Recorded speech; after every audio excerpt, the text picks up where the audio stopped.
నేనేమో వండినయన్నీ నీట్‌గా ప్యాక్ చేసుకుంటుంటే, మా ఆయన చూడండి ఏం చేస్తున్నాడో. చెప్తే నమ్మరు గానండి, భోగి రోజు స్టార్ట్ అయిందండి ఈ నాన్ వెజ్ వండడం మా ఇంట్లో.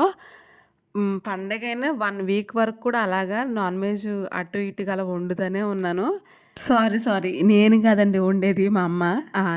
మా ఆయనే ఇంతేనా ఈ ప్రపంచంలో అబ్బాయిలందరూ ఇంతేనా అనిపిస్తది నాకు ఒక్కొక్కసారయితే. ఈ నాన్ వెజ్ ఎంత పిచ్చో మా ఆయనకైతే. మామూలు టైంలో కూడా అలాగే ఇంకిక్కడ మా అమ్మ మంచివన్నీ పైన పెడుతుందనమాట. మా అత్తయ్య వాళ్ళ సైడ్ ఉంటారు గదా! వాళ్ళకి పంచిపెట్టమని. కామన్ గదా ఇంకెలాగైనని. ఇక్కడ ఇంకా మేము ఈవినింగ్ చేసి బయటికెళ్దామని ప్లాన్ చేసామండి. ఎక్కడికో నేను నెక్స్ట్ వీడియోలో చెప్తాను.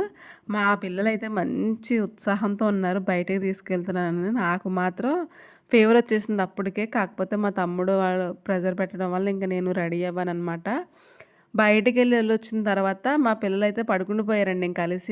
ఇంక వాళ్ళు అలిసిపోయారింక ఆడుకొని. ఇంక మా వోళ్ళు లైట్‌గా చిట్ చాట్ చేసుకుంటున్నారు. ఇంకా అదే నెక్స్ట్ డే ఎవరికి వాళ్ళు అమ్మాళ్ళేమో హైదరాబాద్ ఎళ్ళిపోతారు. మేమేమో మా ఇంటికెళ్ళిపోతాం. కానీ పాపం పొద్దునుంచి మా అమ్మయితే ఎంత కష్టపడిందంటే అసలు నిజంగా పాపం మా అమ్మకి చాలా ఫీవర్ గూడా వచ్చేసింది ఆ రోజైతే. ఇక్కడ చూపిస్తున్నాను చూడండి. ఈ 2 చీరలకి పెద్ద యుద్ధమే జరిగింది. ఎందుకంటే మా అమ్మేమో బ్లౌజులు కట్టుకో అంటది. నేనేమో నాకొద్దు నేను గౌన్‌లే కుట్టుకుంటానని నేను ఫస్ట్ అయితే గౌన్‌లకైతే ఇవ్వనని అన్నది. సరే నీ ఇష్టం తీసేసుకో అన్నాను. తర్వాత నేను లగేజ్ సర్దుకునేటప్పుడు తీసుకొచ్చి ఇదిగో నీ ఇష్టం వచ్చినట్టు చేసుకో అని చెప్పి ఇచ్చేసిందనమాట. అది అలా ఉంటది మరి మనతోటి.